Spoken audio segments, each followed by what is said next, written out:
So you can see the picture in the background that there's many puzzle pieces, and this isn't an accident because word stress and sentence stress is often the last piece of the puzzle when we're talking about getting students over the intermediate plateau. You know, they get to intermediate and it's very difficult to go up a level, but also the proficiency plateau. I have many advanced adult students, and we've started looking at word and sentence stress this year, and the difference is very, very noticeable. Okay, so the difference in pronunciation is stark. It really is worth spending some time on this in class. So, word stress. Okay, I'll give you 10 seconds to read this quote by Gilbert.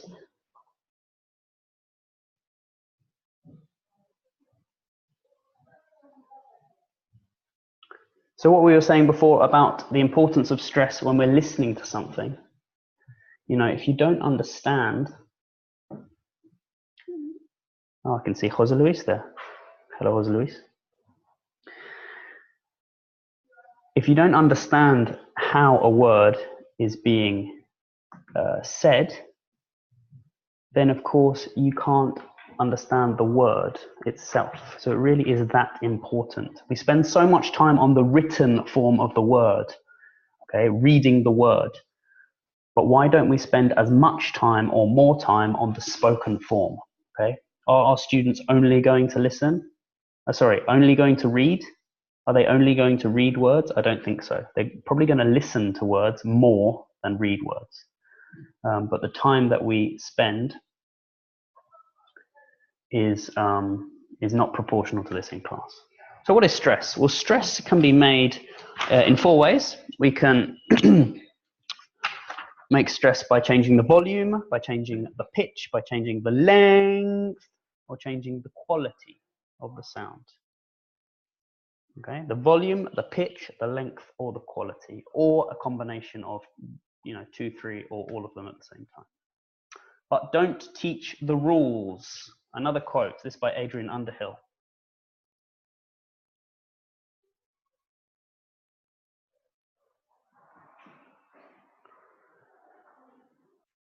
Remember what we said before about taking pronunciation from the cognitive to the physical and the visual, okay? If you're teaching the rules, you're just keeping pronunciation in the brain, and what we want is to take it 10 centimeters down into the mouth. So the rules also have limited application. There are just as many exceptions as there are rules. So what can you do in class? Right, you're saying, all right, James, thanks very much, great, brilliant, but I don't have time for this. Well, I have a solution for you, which takes no time. When you write a word on the board, which I'm sure you do every day, you can just mark the stress above it. So use a symbol which doesn't confuse the students. So it's not the same in your in their mother tongue, in their first language, and just mark the stress like we did here. This is a picture from my board from a few weeks ago. Conscientious, conscientious. Okay, I just mark the stress. Open-minded. It's not open-minded or open-minded or open-minded. Open-minded. And so the students write down the words with the stress, and so when they read them with the correct stress. Okay, the numbers. 15, 50. What's the difference? 15, 50. Maybe you could write in the chat box. Where's the stress on 15? Where's the stress on 50?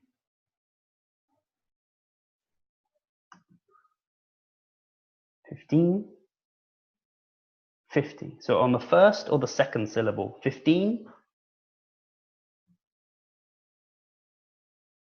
50.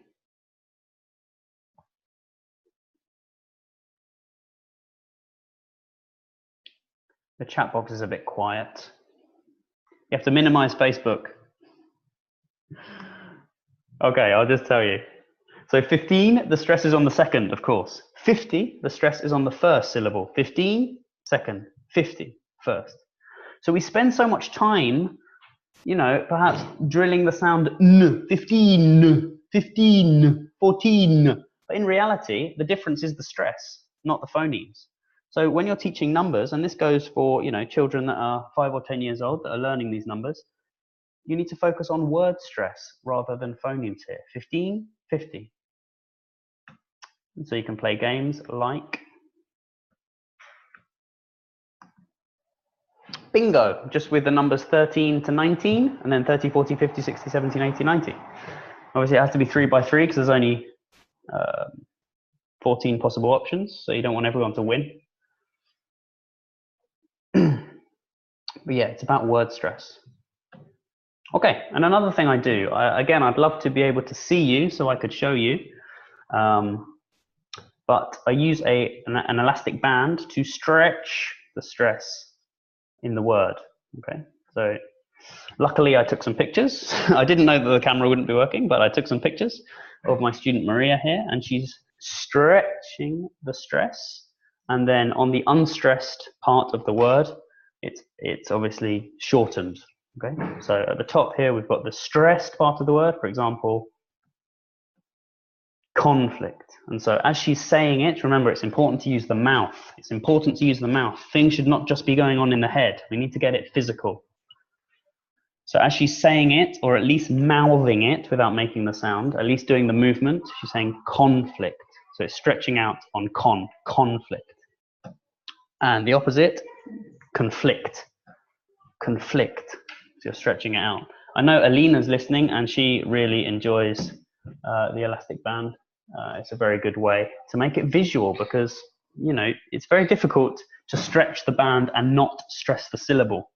You can see what's happening to the word. It's very, very memorable. So yeah, if you have a list of heteronyms, for example, maybe intermediate, upper intermediates, you say, what's the difference between these two if we change the stress? And the answer, of course, is that we have nouns on the left with the stress on the first, and verbs on the right with the stress on the second.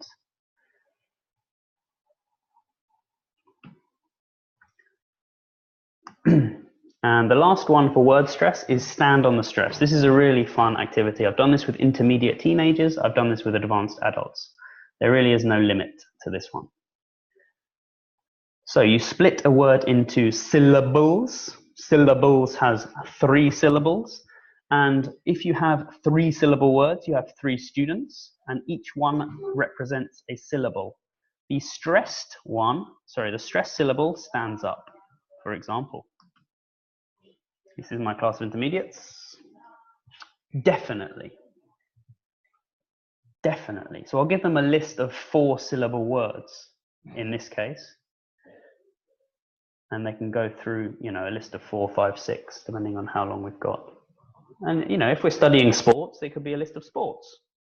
You don't have to separate pronunciation with other parts of the lesson. It could be, a vocabulary lesson about sports, and then you work on the stress. And this is a really fun way and a very visual way and a physical way to do it. So Yaroslav here will stand up and say, definitely. I'll say, can you do that again, please? Definitely. And then they'll say the whole word, definitely. And they'll remember the stress. Stand on the stress.